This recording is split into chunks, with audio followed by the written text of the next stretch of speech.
ndị be anyị bịakwanụ nụrụ update gbasara mmụọ mmiri afụrụ anya na-asịkwa na ebe ọ nọ na kọstọdị ndị udo na-achị n'ọnụ katara ụfụfụ wee na-apụ ya n'ọnụ bifo ịmara ife na-eme mmụọ mmiri afụrụ anya wee dapụ nke bụ na-eburuzikwa ya wee bịa n'ụlọ ọgwụ. Hei, ndị mmadụ nọzi wee na-asị n'ịmakwa na kọrịa na kọlọ ndị ọzọ na ọ bụrụkwa ofu na-enwere ike ọ bụrụ na ime ebe ọ nọ na hiti ka nkụ andị na anwụ ka nkụ na-enwe ike ibia buterie o ji wee kolopụ ebe ụfọdụ na-asị ọ na-bụ na o nwere ọya ọ na-aya nke bụ na ya bụ ife ebudo nwozi ahụ ya na ụfụfụ tikwu ya n'ihe ọnụ wee na-apụsịsị mmụọ mmiri afụrụ anya wee dapụ ebe ọnụ fụrụ kịta anụnwa bụ ebe e butere ya n'ụlọ ọgwụ n'ọnụkwọ na emergency.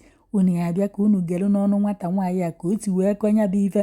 Ndị mmadụ nụkwa na kọmentị na-asị charị nwa Mgbafọ na ya hapụkwa nwoke ọcha na ọmakwa na kọrịa na kọlọ ndị ọzọ abụghịkwa ofu na ụdịka ntaramahụhụ anyị enye abụọkwa ụdịka ntaramahụhụ anyị enye ndị ọzọ na kọrịa na kọlọ ndị ọzọ abụọkwa ofu na ọ bụkwa na ọchị inye ntaramahụhụ na ya hapụkwa ya ka o tinye ụlọ na-abịa n'ụlọ ikpe bifo ọnwụnahụkwafa n'aka. Unu ya abịa nnọọ ka unu gere na ntị m anya akakwọ nke unu kedu na ife anyị akpọ nke a bikonu ọ maka na ọkọrịa ka o ji dapụ ka ọ na-abụ na ebe etinyere ya n'ime kọstọdị ndị udo ya achịnwanụ na hiti na-eme ka ọ gịnị ka ọ na mmadụ ka nkụ ebe ahụ. Yei, akụkọ nke a nwekwa oke ọdụ.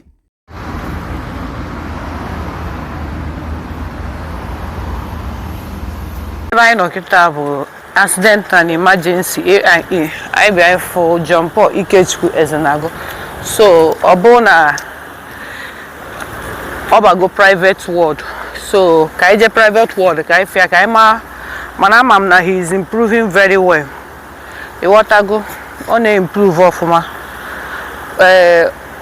Private ward na mgbada ebe a, so ka anyị ka jikwa ya gọvanọ na onye ọcha na onye ojii abụkwa n'ofu. Ịghọta, so ọnwa ihe anyị emere ya ka ọ wee pụta si mere ya. Ịghọta, n'ọkwanụ nwanne anyị ka ọ bụ n'iwe nwanne ahụ elu n'ọkpụ. Ma ndị nke na-amụ amụ aghọta m isi ama m ihe dị funny na the whole matter. Eziokwu bụ na o mefiri mana onwe ndị na-eme nke ka nke ome. Ịghọtago, ma ha ncha ka bụkwa ndị nọ. So amaghị m ihe na-epizu na amaghị m ihe na-atụ na amụ mana ihe na-asị oji ncha awụ ahụ mara onwe ya n'okwu a. Ịghọta, if you don't know what to say, mind yourself. Ụmụnne m iwọchi ya ife na abịago m the private ward, like aga m na A&E move ya to private ward this morning. So ajego m ebe is improving. Yes, so they improve very well. Mana ihe carry downfall of a man is not the end of his life. So ihe carry nwoke bịakwutere mana onye ji obi nwoke die. After all na Chidozie Nwangwu diri nke ya.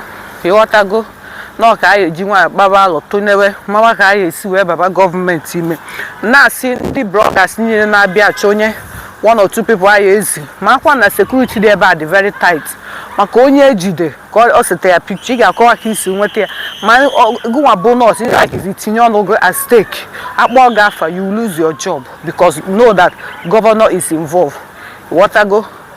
So and onwe ụfọdụ na lumo na-agara si ụfọdụ si na-ahapụ gị ụfọdụ si na nwere onye jikwa wee kpọ wee barụ gọvanọ mba ị na-abarụ sitting gọvanọ mba azin how unu ekwukene na-atụne na-atụne wee na-ekwu onwe video post nye ụfọdụ na-asị ụfọdụ adịghị ka onye na-enye gị fake information before I give you any hapụ na use arrangement ahụ kwu before njecheze I just want to post it maka ike adọzi nje eme video mgbe njeche wee pụta. So now on eba and it's getting better. We don't need bloggers, we don't need anybody ka agba ya video because no government ji mad na government like I said before, governor behavior and a sitting governor for that matter.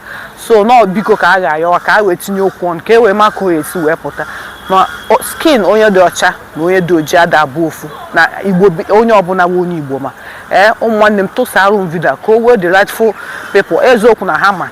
Information reaching me now, should I use arrangement or anyway, arrangement that mmiri Afulanya just fainted now at Lions Building or yes, and Alosh here to A&E emergency Dinoka.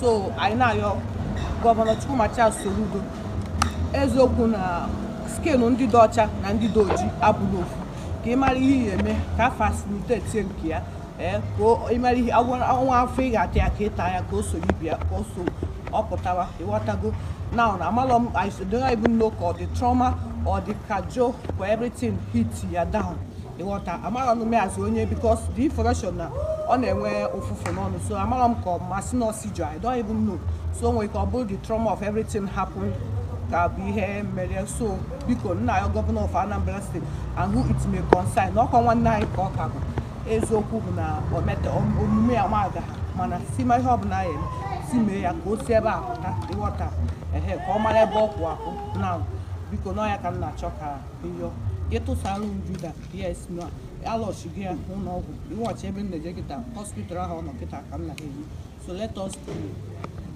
ka ịtụsa vida nọ because o wutekwa m this afternoon kịta o wutere m nọ biko ịtụsara ujuda o